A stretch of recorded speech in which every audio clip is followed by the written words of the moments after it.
ಹರಿ ಓಂ.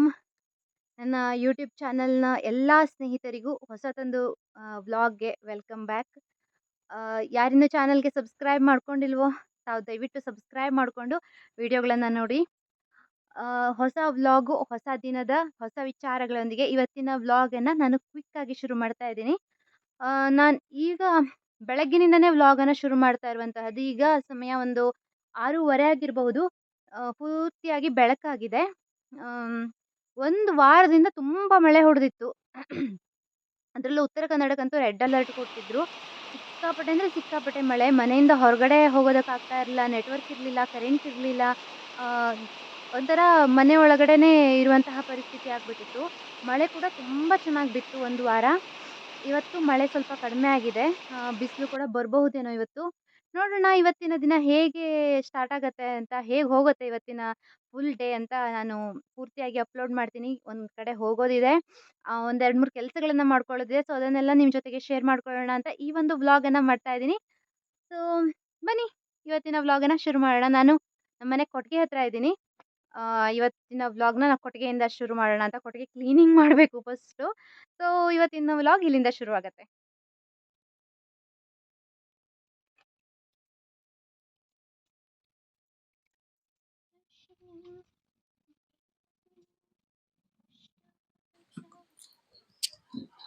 Cleaning ಎಲ್ಲ ಮುಗಿಸಿ ಆಮೇಲೆ ಹಾಲನ್ನು ಕರ್ಕೊಂಡು ನಾನು ಮನೆ ಹತ್ರ ಬಂದೆ. ಹಲಸಿನ ಹಣ್ಣಿನ ಇಡ್ಲಿ ಮಾಡಿದ್ರು. ಈ ಒಂದು ಸೀಸನ್ ಸ್ಪೆಷಲ್ ಇದು. ಫಸ್ಟ್ ಮಾಡಿರುವಂತಹದ್ದು ಇವತ್ತು ಹಲಸಿನ ಹಣ್ಣಿನ ಇಡ್ಲಿ. ಅದನ್ನ ತಿನ್ಕೊಂಡು ನಾನು ಒಂದಷ್ಟು ಹೂವಿನ ಗಿಡವನ್ನೆಲ್ಲ ಮಾಡ್ಕೊಳ್ಳೋಣ ಅಂತ ಅಂಗಳಕ್ ಬಂದೆ. ಯಾಕಂದ್ರೆ ಈಗ ಮಳೆ ಶುರು ಆಯ್ತಲ್ಲ, ಈಗ ಹೂವಿನ ಗಿಡ ನೆಡುವಂತಹ ಟೈಮು. ದಾಸವಾಳ ಇರಬಹುದು, ಗುಲಾಬಿ ಗಿಡ ಇರಬಹುದು, ಇದನ್ನೆಲ್ಲ ಈ ಟೈಮಲ್ಲಿ ಕಟಿಂಗ್ ಮಾಡಿ ನೆಟ್ಕೊಂಡ್ರೆ ತುಂಬಾ ಚೆನ್ನಾಗಿರತ್ತೆ. ನಿನ್ನೆ ನಾನು ಒಂದ್ ಕಡೆ ಹೋಗಿದ್ದೆ. ಇಲ್ಲೇ ನಮ್ಮ ಮನೆ ಹತ್ರನೇ ಅವರು ದಾಸವಾಳದ ಕಟಿಂಗ್ಸ್ ನ ಕೊಟ್ಟಿದ್ರು. ತುಂಬಾ ವೆರೈಟಿ ದಾಸವಾಳದ ಗಿಡ ಇತ್ತು ಅವ್ರ ಮನೆ ಹತ್ರ. ಅವರು ಕಟಿಂಗ್ಸ್ ಅನ್ನ ಕೊಟ್ಟಿದ್ರು. ಅದನ್ನೆಲ್ಲ ನೆಟ್ಕೊಳ್ತಾ ಇದ್ದೆ. ನಾನು ಯೂಶುವಲಿ ಗಿಡನ ನೆಡುವಾಗ ಮಣ್ಣು ಮತ್ತೆ ರೇತಿ ಇದೆರಡನ್ನೇ ಮಿಕ್ಸ್ ಮಾಡ್ಬಿಟ್ಟು ನೆಡೋದು.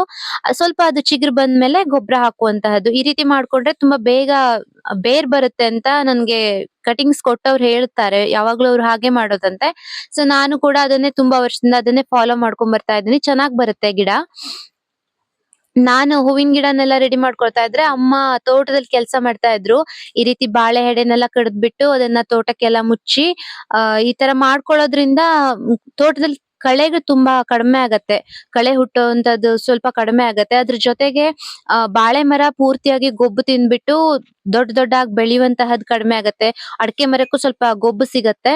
ಹಾಗಾಗಿ ಈ ರೀತಿ ಎಲ್ಲ ಕಟ್ ಮಾಡಿ ಮುಚ್ತಾ ಇದ್ರು. ಇದನ್ನೆಲ್ಲ ಕೆಲ್ಸನೆಲ್ಲ ಮುಗಿಸ್ಕೊಂಡು ನಾನು ತಯಾರಾಗ್ಬಿಟ್ಟು ಒಂದ್ 12 ಗಂಟೆ ಅಷ್ಟೊತ್ತಿಗೆ ನಮ್ಮ ಊರಿನ ದೇವಸ್ಥಾನಕ್ಕೆ ಹೊರಟಿದ್ದು. ದೇವಸ್ಥಾನದಲ್ಲಿ ನಮ್ಮ ನೆಂಟರದ ಒಬ್ರದು ಶತರುದ್ರ ಪಾರಾಯಣ ಕಾರ್ಯಕ್ರಮ ಇತ್ತು. ಹಾಗಾಗಿ ಅಲ್ಲಿಗೆ ಇವಾಗ ಹೊರಡ್ತಾ ಇದ್ದೀನಿ. ಇವತ್ ಸ್ವಲ್ಪ ಮಳೆ ಕಡಿಮೆ ಇದೆ, ಬಿಸಿಲು ಬರ್ತಾ ಇದೆ. ನೋಡ್ಬೋದು ಹಳ್ಳದಲ್ಲೂ ತುಂಬಾ ಚೆನ್ನಾಗಿ ನೀರಾಗಿದೆ. ದೇವಸ್ಥಾನ ನಮಗೇನು ತುಂಬ ದೂರ ಆಗಲ್ಲ. ಒಂದು 5ರಿಂದ 6 ನಿಮಿಷ ಅಷ್ಟೇ ಸರಿಯಾಗಿ ಹೋದರೆ. ಅದು ಈಗ ಮಳೆಗಾಲದಲ್ಲಿ ಏನಾಗುತ್ತೆ ಅಂದರೆ ಆ ಒಳದಾರಿಗಳು ಮತ್ತು ತೋಟದ ಹಾದಿಗಳೆಲ್ಲ ಸರಿ ಇರೋದಿಲ್ಲ. ತುಂಬ ಜೀಡೆಲ್ಲ ಬಂದಿರುತ್ತೆ, ಹುಲ್ಲು ಹುಟ್ಟಿರುತ್ತೆ, ಮತ್ತು ಚಿಕ್ಕ ಚಿಕ್ಕ ಹಾವುಗಳೆಲ್ಲ ಇರುತ್ತಲ್ಲ. ಹಾಗಾಗಿ ಅದ್ಯಾವುದು ಬೇಡ ಅಂತ ನಾನು ರೋಡಿಂದನೇ ಹೋಗ್ತಾ ಇದ್ದೀನಿ. ಹಾಗಾಗಿ ಒಂದು ಸ್ವಲ್ಪ ಹೊತ್ತು ಬೇಕಾಗತ್ತೆ, ಜಾಸ್ತಿ ಒಂದು 10-15 ನಿಮಿಷ ಎಕ್ಸ್ಟ್ರಾ ಬೇಕಾಗತ್ತೆ. ಈಗಂತೂ ಮಳೆ ನಿನ್ನೆ ತನಕ ಮಳೆ ಇತ್ತು. ಇವತ್ತು ಸ್ವಲ್ಪ ಕಡಿಮೆ ಇದೆ. ಮಳೆ ಬಂದಿದ್ದರಿಂದ ಒಂಥರ ಗ್ರೀನ್ ಆಗಿದೆ ಎಲ್ಲ ಕಡೆ. ತುಂಬ ಹಸಿರು ಹಸಿರು ಎಲ್ಲ ಚಿಗುರ್ತಾ ಇದೆ. ಹುಲ್ಲು ಚಿಕ್ಕದಾಗಿ ಹುಟ್ಟುತ್ತಾ ಇದೆ. ನೋಡೋದಕ್ಕೆ ಒಂಥರ ಖುಷಿ ಆಗುತ್ತೆ ನೋಡ್ಕೊಂಡು ಹೋಗೋದಕ್ಕೆ. ಸೊ ಹೋಗ್ತಾ ಇದ್ದೀನಿ.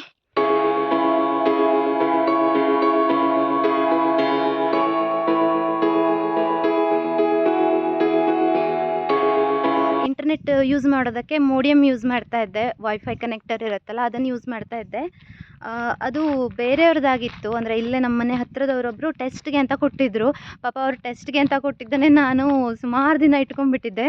ಸೊ ಈಗ ಅದನ್ನು ವಾಪಸ್ ಅವ್ರಿಗೆ ಕೊಟ್ಬಿಟ್ಟು ಹೊಸದು ತಂದಿದ್ದಾರಂತೆ. ಅಂದರೆ ಅವರು ನೆಟ್ವರ್ಕ್ಗೆಲ್ಲ ಈ ನೆಟ್ವರ್ಕ್ ಹುಡುಕೊಡೋದು ಮತ್ತು ಫೋನೆಲ್ಲ ಬೇಕಿದ್ದರೆ ಹಾಕಿಸ್ಕೊಡೋದು, ಇದನ್ನೆಲ್ಲ ಮಾಡ್ತಾರೆ. AT ಭಟ್ ಅಂತ. TV ರಿಪೇರಿ ಇದನ್ನು ಕೂಡ ಮಾಡ್ತಾಯಿದ್ರು ಮುಂಚೆ ಎಲ್ಲ. ಮತ್ತು ಫೋಟೋಗ್ರಫಿ ಕೂಡ ಮಾಡ್ತಾರೆ, ವಿಡಿಯೋಗ್ರಫಿ, ಫೋಟೋಗ್ರಫಿ ಕೂಡ ಮಾಡ್ತಾರೆ. ಅವರು ಟೆಸ್ಟ್ ಮಾಡು, ಇದನ್ನು ಇಟ್ಕೋ ನೋಡು, ಅದು ಚೆನ್ನಾಗಿ ಬಂತು ಅಂತಂದರೆ ಹೊಸತು ಹಾಕ್ಸೋಣ ಅಂತ ಹೇಳಿದರು. ಟೆಸ್ಟಿಗೆ ಅಂತ ಕೊಟ್ಟಿದ್ದನ್ನೇ ನಾನು ತುಂಬ ದಿನ ಇಟ್ಕೊಂಡ್ಬಿಟ್ಟಿದ್ದೆ. ಸೊ ಈಗ ಅವರಿಗೆ ಅದನ್ನು ವಾಪಸ್ ಕೊಟ್ಬಿಟ್ಟು, ನಾನು ಹೊಸತು ಬಂದಿದೆಯಂತೆ ಅದನ್ನ ತೊಗೊಂಡು ಹೋಗಬೇಕು. ಇಲ್ಲೇ ಸ್ಕೂಲ್ ಹತ್ರ ಆಗುತ್ತೆ ಅವ್ರ ಮನೆ. ಸೊ ಅದನ್ನು ಕೆಲಸ ಮುಗಿಸ್ಕೊಂಡು ಹೋಗಬೇಕು. ನೋಡಿ ನಮ್ಮೂರು ರೋಡು ಫುಲ್ ಗ್ರೀನ್ ಆಗಿದೆ. 12:30 ಆಗ್ತಾ ಬಂದಿದೆ, ಯಾರು ಕೂಡ ಓಡಾಟ ಇಲ್ಲ ಈಗ. ಅಂದರೆ ಸ್ವಲ್ಪ ಮಳೆ ಇದಾಗಿರೋದ್ರಿಂದ ಯಾರ್ದು ಓಡಾಟ ಜಾಸ್ತಿ ಇಲ್ಲ ಈಗ. ಕೂಲ್ ಆಗಿದೆ ವಾತಾವರಣ ಕೂಡ. ತುಂಬ ಚೆನ್ನಾಗಿದೆ. ಈ ಥರ ಸಂಜೆ ಟೈಮಿಂಗೆಲ್ಲ ವಾಕಿಂಗ್ ಹೋಗೋದಕ್ಕೆ ಸಖತ್ತಾಗಿರುತ್ತೆ. ಮತ್ತು ಬೆಳಗಿನ ಜಾವ ಎಲ್ಲ ಬರೋದಕ್ಕೆ. ಬಟ್ ನಮಗೆ ಈ ರೋಡ್ ಸ್ವಲ್ಪ ದೂರ ಆಗುತ್ತೆ. ನಮ್ಮ ಮನೆ ಸ್ವಲ್ಪ ಬೇರೆ ಕಡೆ ಆಗೋದ್ರಿಂದ ರೋಡ್ ಸ್ವಲ್ಪ ದೂರ ಆಗುತ್ತೆ ನಮಗೆ. ಸ್ನೇಹಿತರೆ, ಇದೇ ನೋಡಿ ನಮ್ಮ ಊರ್ನ ಅಂಗನವಾಡಿ. ದೇವಸ್ಥಾನಕ್ಕೆ ಹೋಗುವಂತ ದಾರಿಯಲ್ಲೇ ಇತ್ತು, ಹಾಗಾಗಿ ನಿಮ್ಗೂ ಕೂಡ ತೋರ್ಸೋಣ ಅಂತ. ಮಾವಿನ ಮರ ಕೂಡ ಇದೆ, ಒಂದು ಮಾವಿನ ಹಣ್ಣು ಕೂಡ ಸಿಕ್ಕಿತ್ತು. ಹುಳಿ ಮಾವಿನ ಹಣ್ಣು ಇದು. ಸಾಸ್ಮೆ ಎಲ್ಲ ಮಾಡಬಹುದು, ತುಂಬಾ ಚೆನ್ನಾಗಿರತ್ತೆ ಇದ್ರಲ್ಲಿ. ಇದು ನಮ್ಮ ಊರಿನ ಶಾಲೆ, ಸರ್ಕಾರಿ ಹಿರಿಯ ಪ್ರಾಥಮಿಕ ಶಾಲೆ. ನಾವೆಲ್ಲ ಓದಿರುವಂತಹ ಸ್ಕೂಲ್ ಇದು. ಇಲ್ಲೇ ಪಕ್ಕದಲ್ಲೇ ನಾನ್ ಹೇಳ್ದ್ನಲ್ಲ, ಅವ್ರ ವಿಡಿಯೋಗ್ರಾಫರ್ ಅವ್ರ ಮನೆ ಇದೆ. ಅಲ್ಲೇ ನನ್ಗೆ ಸ್ವಲ್ಪ ಕೆಲ್ಸ ಇರೋದು.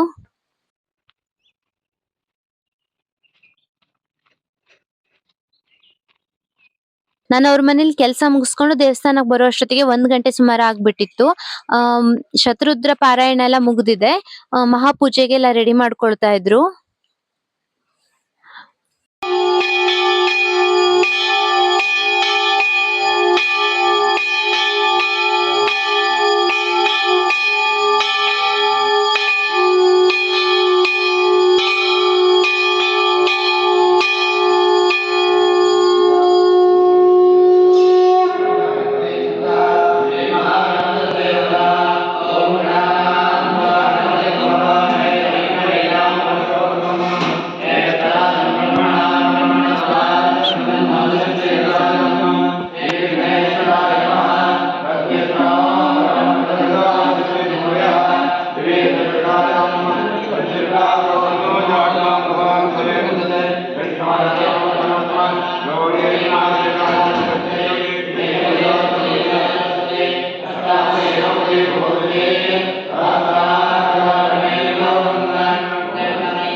ಬಿಂದು ಬಂದಲ್ಲ ನೋಡು, ಹೋಗು ನಡಿ ಇಲ್ಲಿ.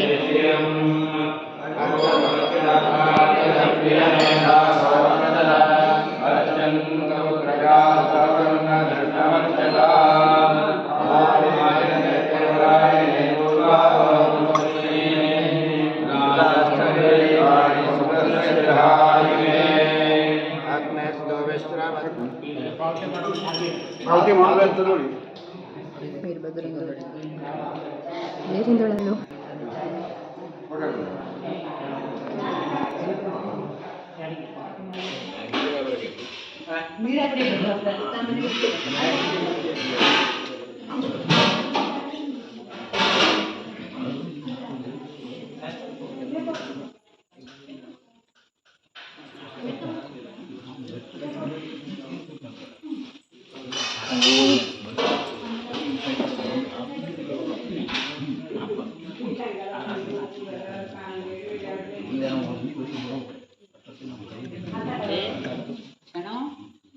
ಓಡಾಡಿದ್ಯಾ ಮಾಡು ಮಾಡು ಬಿಡು.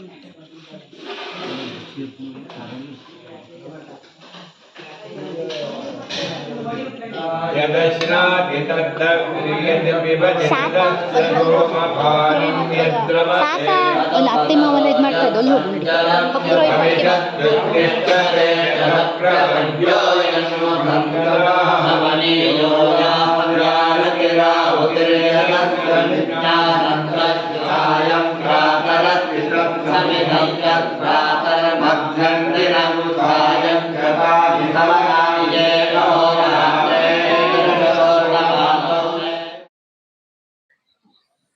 ಪೂಜೆ ಎಲ್ಲ ಮುಗಿದ್ಮೇಲೆ ಊಟ ಕೂಡ ಇತ್ತು ದೇವಸ್ಥಾನದಲ್ಲೇನೆ. ನಾನ್ ಸ್ವಲ್ಪ ಬಡಿಸಿದ್ದು, ನಮ್ಮ ನೆಂಟರಿಷ್ಟರೆಲ್ಲ ಬಂದಿದ್ರು ಒಂದಷ್ಟು ಜನ. ಅವರೆಲ್ಲ ಸೇರಿ ಊಟ ಮಾಡಿ ಆಮೇಲೆ ಸ್ವಲ್ಪ ಹೊತ್ತು ಮಾತಾಡ್ಕೊಂಡು ನಾನ್ ಸುಮಾರು ಒಂದು 3:30-4 ಗಂಟೆ ಅಷ್ಟೊತ್ತಿಗೆ ಅಲ್ಲಿಂದ ಹೊರಟಿದ್ವು ವಾಪಸ್ ಮನೆಗೆ. ನಾವು ಓಡಾಡುವಂತಹ ಬೆಟ್ಟದ ದಾರಿ ನೋಡಿ ಹೇಗಿದೆ ಅಂತ. ಪೂರ್ತಿ ಬೆಟ್ಟ ಇದು. ಇದರಲ್ಲೊಂದು ಚಿಕ್ಕ ದಾರಿ. ಸ್ಕೂಲ್ಗೆಲ್ಲ ಇದೇ ದಾರಿಲಿ ಹೋಗ್ತಾ ಇದ್ದಿದ್ದು. ಇವತ್ತು ಮತ್ತೆ ಇದೇ ದಾರಿಯಿಂದ ಬರೋಣ ಅಂತ ಅನ್ನಿಸ್ತು, ಹಾಗಾಗಿ ಈ ದಾರಿಯಿಂದ ಬರ್ತಾ ಇದ್ದೀನಿ. ಸ್ಕೂಲ್ಗಳೆಲ್ಲ ಸ್ಟಾರ್ಟ್ ಆಗುವಂಥದ್ದು ಇದೇ ಸಮಯಕ್ಕಲ್ಲ, ಸ್ವಲ್ಪ ಮಳೆ ಬರುತ್ತೆ, ಉಂಬಳಗಳೆಲ್ಲ ಸ್ಟಾರ್ಟ್ ಆಗಿರುತ್ತೆ. ಅಂಥ ಟೈಮಲ್ಲಿ ಇದು ಬೆಟ್ಟ ಹತ್ಕೊಂಡು, ಕೊಡೆ ಹಿಡ್ಕೊಂಡು ಬೆಟ್ಟ ಹತ್ಕೊಂಡು ಉಂಬಳ ಎಲ್ಲ ತೆಕ್ಕೊಳ್ತಾ ಹೋಗ್ತಾ ಇದ್ವಿ. ಚಿಕ್ಕದಾಗಿ ಮಳೆ ಶುರುವಾಗ್ತಾ ಇತ್ತು. ಇವತ್ತು ಮಳೆ ಇಲ್ಲ, ಬಟ್ ಉಂಬಳಗಳು ಶುರುವಾಗಿದೆ ಆಲ್ರೆಡಿ. ಮತ್ತು ನೋಡಿ ಬೆಟ್ಟ ಹೇಗಿದೆ, ಒಂಥರ ಕಪ್ಪು, ಬೇರೆ ಬೇರೆ ಜಾತಿಯ ಗಿಡಗಳಿದೆ, ತುಂಬ ಚೆನ್ನಾಗಿದೆ. ಆದರೆ ಈಗ ಸ್ವಲ್ಪ ರೂಢಿ ತಪ್ಪಿದೆ ಈ ಥರ ಬೆಟ್ಟದಲ್ಲಿ ಓಡಾಡುವಂತಹದ್ದು ಮತ್ತು ಈ ದಾರಿಯಿಂದ ಓಡಾಡುವಂತಹದ್ದೆಲ್ಲ. ಮುಂಚೆ ಎಲ್ಲ ಸ್ಕೂಲ್ಗೆ ಇದೇ ದಾರಿಲಿ ಓಡ್ಕೊಂಡು ಹೋಗ್ತಾ ಇದ್ವಿ ನೋಡಿ. ಈ ಬೆಟ್ಟದಲ್ಲಿ ಓಡ್ಕೊಂಡು ಹೋಗ್ತಾ ಇದ್ವಿ. ಈಗ ನಡ್ಕೊಂಡು ಹೋಗೋದಕ್ಕೂ ಕಷ್ಟ ಅನ್ನೋ ಥರ ಆಗಿದೆ ನಮ್ಮ ಕತೆ. ನಡೆಯೋದು ಮತ್ತು ಓಡೋದು ಎರಡೂ ಕೂಡ ತುಂಬಾ ಅಭ್ಯಾಸ ತಪ್ಪಿಬಿಟ್ಟಿದೆ. ಮತ್ತು ಆ ಸ್ಕೂಲ್ ಡೇಸಲ್ಲಿರುವಂತಹ ಎನರ್ಜಿ ಕೂಡ ಇವಾಗ ಸಿಗೋದಿಲ್ಲ ಅಲ್ಲ. ಆವಾಗೆಲ್ಲ ಬೇರೆ ಬೇರೆ ಥರ ಹಣ್ಣು ಇದೆಲ್ಲ ಸಿಗ್ತಾಯಿತ್ತು. ಇಲ್ಲಿ ಸಳ್ಳೆ ಹಣ್ಣು ಆಗುತ್ತೆ, ಅದು ಬಿಟ್ಟರೆ ನೇರಳೆ ಹಣ್ಣು, ಕುನ್ನೇರಳೆ ಹಣ್ಣು ಅಂತ ಮಳೆಗಾಲದಲ್ಲಿ ಆಗುವಂತಹದ್ದು. ಅದೆಲ್ಲ ಸ್ಕೂಲ್ ಟೈಮ್ ಅಂದರೆ ಶುರು ಆಗುವಂಥ ಸಮಯಕ್ಕೆ ಜೂನ್ ಫಸ್ಟ್ ವೀಕಲ್ಲೆಲ್ಲ ಆಗುವಂತಹದ್ದು. ಅದನ್ನೆಲ್ಲ ತಿಂದ್ಕೊಂಡು ಇದೇ ದಾರಿಲಿ ಹೋಗ್ತಾ ಇದ್ವಿ. ಈಗ ನೋಡಿ ಸ್ವಲ್ಪ ದಾರಿ ಉಳ್ಕೊಂಡಿದೆ, ದಾರಿ ಇದೆ ಅನ್ನೋ ಒಂದು ಇದಕ್ಕೆ ಬಿಟ್ಟರೆ ಇಲ್ಲಿ ಓಡಾಡೋದೆಲ್ಲ ಇಲ್ಲವೇ ಇಲ್ಲ. ಎಲ್ಲೋ ಅಪರೂಪಕ್ಕೆ ನಮ್ಮಂಥವ್ರು ಹೀಗೆ ಓಡಾಡ್ತೀವಿ ಅಷ್ಟೇ. ರೆಗ್ಯುಲರ್ ಆಗಿ ಎಲ್ಲರೂ ಈಗ ಬೈಕಲ್ಲೋ ಕಾರಲ್ಲೋ ಓಡಾಡೋದ್ರಿಂದ ಈ ರೀತಿ ಒಳದಾರಿಗಳನ್ನೆಲ್ಲ ಯೂಸ್ ಮಾಡೋದು ತುಂಬ ಕಡಿಮೆ ಆಗಿಬಿಟ್ಟಿದೆ ಅಲ್ವಾ. ಎಲ್ಲ ಕಡೆನೂ ಆಲ್ಮೋಸ್ಟ್ ಇದೇ ಪರಿಸ್ಥಿತಿ. ಇದೆ ನೋಡಿ ಸ್ನೇಹಿತರೆ, ನಾನು ಹೇಳಿದಂತಹ ವೈಫೈ ಕನೆಕ್ಟರ್ ಮೋಡೆಮ್. ಇದನ್ನ ನೀವು ಕೂಡ ಯೂಸ್ ಮಾಡ್ಕೋಬಹುದು. ಅಂದ್ರೆ ಮನೆಯಲ್ಲಿ ಎಲ್ಲೋ ಒಂದ್ ಕಡೆ ಮಾತ್ರ ನೆಟ್ವರ್ಕ್ ಬರ್ತಾ ಇದೆ, ಅಥವಾ ಎಲ್ಲೋ ಒಂದ್ ಕಡೆ ಮಾತ್ರ ನೆಟ್ ಚೆನ್ನಾಗಿ ಬರ್ತಾ ಇದೆ, ಮನೆಯಲ್ಲಿ ಎಲ್ಲಾ ಕಡೆನೂ ಇಂಟರ್ನೆಟ್ ಸಿಗ್ತಾ ಇಲ್ಲ ಅನ್ನುವಂತಹವರು ಇದನ್ನ ಯೂಸ್ ಮಾಡ್ಕೋಬಹುದು. ತುಂಬಾ ಚೆನ್ನಾಗಿ ವರ್ಕ್ ಆಗತ್ತೆ ಇದು. ನಾನು ಯೂಸ್ ಮಾಡಿ ಹೇಳ್ತಾ ಇದ್ದೀನಿ. ಬೇರೆ ಬೇರೆ ಕಂಪನಿಯದು ಸಿಗತ್ತೆ ಇದು. ನಾನು ಇವಾಗ ತಗೊಂಡ್ ಬಂದಿದ್ದು ಥಿಂಕ್ ವಿಲ್ ಅಂತ. ಇದನ್ನ ನಂಗೆ ಅವ್ರು ಕೊಟ್ಟಿದ್ದು, ಅಂದ್ರೆ ಅವ್ರ ಹತ್ರನೇ ತರಿಸಿದ್ದೀನಿ ನಾನು. ಅವ್ರು ಹುಬ್ಳಿಯಿಂದ ತರಿಸಿ ಕೊಟ್ಟಿದ್ದಾರೆ ನನಗೆ. ಇದು ಕೂಡ ಚೆನ್ನಾಗ್ ಬರುತ್ತೆ. ನಾನ್ ಮುಂಚೆ ಯೂಸ್ ಮಾಡ್ತಾ ಇರೋಂಥದ್ದು ಇದೇ ಕಂಪನಿದೇ ಆಗಿತ್ತು. ಸೊ ಅದು ಕೂಡ ನನ್ಗೆ ಚೆನ್ನಾಗ್ ವರ್ಕ್ ಆಗಿತ್ತು. ನೀವ್ ಯಾವ ಇಂಟರ್ನೆಟ್ ಬೇಕಾದ್ರೂ ಯೂಸ್ ಮಾಡ್ಕೋಬಹುದು. ಇದಕ್ಕೆ ಸಿಮ್ ಹಾಕೋದಕ್ಕೆ ಒಂದು ಸ್ಲಾಟ್ ಕೊಟ್ಟಿರ್ತಾರೆ. ಹಾಕ್ಬಿಟ್ಟು ಆಮೇಲೆ ಕರೆಂಟ್‌ಗೆ ಇದನ್ನ ಕನೆಕ್ಟ್ ಮಾಡ್ಬಿಟ್ರೆ ಎಲ್ಲಿ ಚೆನ್ನಾಗಿ ನೆಟ್ವರ್ಕ್ ಬರುತ್ತೋ ಅಲ್ಲಿ ಇಟ್ಕೊಳ್ಬಹುದು. ಜಿಯೋ ಇರಬಹುದು ಅಥವಾ BSNL ಇರಬಹುದು. ಯಾವುದೇ 4G ಅಥವಾ 5G ನೆಟ್ವರ್ಕಿನ ಸಿಮ್ ಇದಕ್ಕೆ ಯೂಸ್ ಆಗತ್ತೆ. ತುಂಬಾ ಚೆನ್ನಾಗಿ ನೆಟ್ವರ್ಕ್ ಅನ್ನ ಕೊಡೋದ್ರಿಂದ ನಮ್ಗೆ ವೈಫೈಗೆ ತುಂಬಾ ಯೂಸ್ ಆಗತ್ತೆ ಇದು. ನಾವು FTTH ಅನ್ನೆಲ್ಲ ಹಾಕ್ಸ್ಕೊಳ್ಳೋದಕ್ ಹೋದ್ರೆ ಅದಕ್ಕೆ ಕಾಸ್ಟ್ ತುಂಬಾ ಇರತ್ತೆ. ಇದು ತುಂಬಾ ಅಂದ್ರೆ ತುಂಬಾ ಕಡಿಮೆಗಾಗತ್ತೆ. ನನಗೆ ಇದು 1,500ಕ್ಕೆ ಅವರು ತರಿಸ್ಕೊಟ್ಟಿರುವಂತಹದ್ದು ಹುಬ್ಳಿಯಿಂದ. ಇದ್ರ ಜೊತೆಗೆ ನಾನು BSNL ನೆಟ್ ಯೂಸ್ ಮಾಡ್ತೀನಿ. ನನ್ಗೆ 4G ಬರುತ್ತೆ ಮನೆ ಹತ್ರ. ಹಾಗಾಗಿ BSNL ನೆಟ್ ಎಷ್ಟಿದೆ ಅಂತಂದ್ರೆ ನಿಮ್ಗೆ 2 ತಿಂಗಳಿಗೆ ₹250ಗೆ 250 GB ಡೇಟಾ ಸಿಗತ್ತೆ. ಜಿಯೋಕ್ಕೆಲ್ಲ ಕಂಪೇರ್ ಮಾಡಿದ್ರೆ ಇದು ತುಂಬಾ ಅಂದ್ರೆ ತುಂಬಾನೇ ಕಡಿಮೆಗಾಗುವಂತಹದ್ದು. ಹಾಗಾಗಿ ನಾನು BSNL ನೆಟ್‌ನ ಯೂಸ್ ಮಾಡ್ತೀನಿ. ಮತ್ತೆ ನೆಟ್ವರ್ಕ್ ಕೂಡ ನನಗ್ ಚೆನ್ನಾಗ್ ಸಿಗೋದ್ರಿಂದ ಅದೇನ್ ಸಮಸ್ಯೆ ಅಂತ ಅನ್ಸೋದಿಲ್ಲ. ಆದ್ರೆ BSNL ಒಂದು ಅಂದ್ರೆ ಕರೆಂಟ್ ಇಲ್ದೆ ಹೋದ್ರೆ ಇರೋದಿಲ್ಲ. ಹಾಗಾಗಿ ಕರೆಂಟ್ ಇರುವಂತಹ ಟೈಮ್ ನೋಡ್ಕೊಂಡ್ಬಿಟ್ಟು ನನ್ಗೆ ಅಪ್ಲೋಡ್ ಮಾಡುವಂತಹದ್ದು ಇದನ್ನೆಲ್ಲ ಮಾಡ್ಕೋಬೇಕಾಗತ್ತೆ. ಸಂಜೆ ಮನೆಗ್ ಬಂದ್ಬಿಟ್ಟು ಇದನ್ನ ಕನೆಕ್ಟ್ ಮಾಡ್ಕೊಂಡೆ. ಅದಾದ್ಮೇಲೆ ನೋಡಿ ಹೂವಿನ ಗಿಡ ಎಲ್ಲ ಹೇಗಾಗಿದೆ ಅಂತ. ಬೆಳಗ್ಗೆಯಿಂದ ಬಿಸ್ಲಿತ್ತು, ಇವತ್ತು ಮಳೆ ಇರ್ಲಿಲ್ಲ.